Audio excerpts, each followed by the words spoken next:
So we've developed a completely new destruction system from the ground up. What that really means is a lot more visual fidelity. It's fully 3D now, so everything is fractured and materials act like proper material. Bricks and wood will fracture and crumble like bricks and wood. This new tech with the building destruction is very exciting, but at the same time, it's not easy. There's a lot of effort goes into it, and there are a lot of people get involved.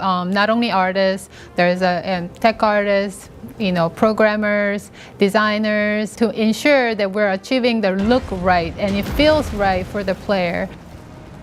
We do have destruction that can happen on a building where it starts to collapse and can crush the units below. And depending on how the damage to the building occurs, if it has slightly less damage, and depending on how it gets taken down, you could actually use the footprint of the building for cover. When a mortar hits a building, no longer will you just see a standard cutout.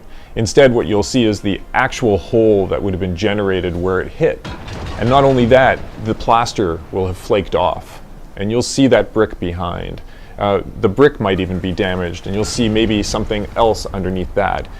With the tools we're using these days, combined with improvements in graphics technology, we're doing stuff that we could only imagine we could have done in the past. Just the number of pieces of geometry is pretty fabulous. There must be like at least 100 times more physics. So one of the exciting applications to our new destruction system is the ability to pre-destroy maps.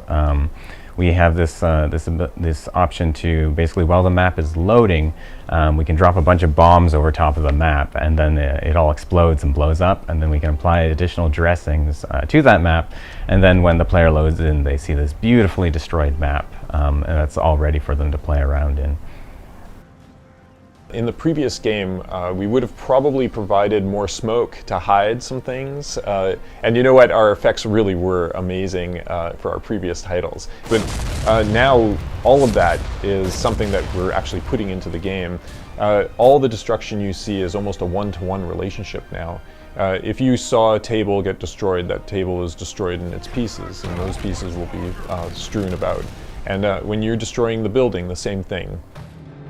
So yeah, we're putting tremendous effort in creating this building destruction. We want to make it even more authentic and realistic. I have a feeling there will be many people who will end up playing and they will press tactical pause just to even turn the screen a little bit to take advantage of seeing all the destruction and all of its glory in that one frame, because it is pretty amazing.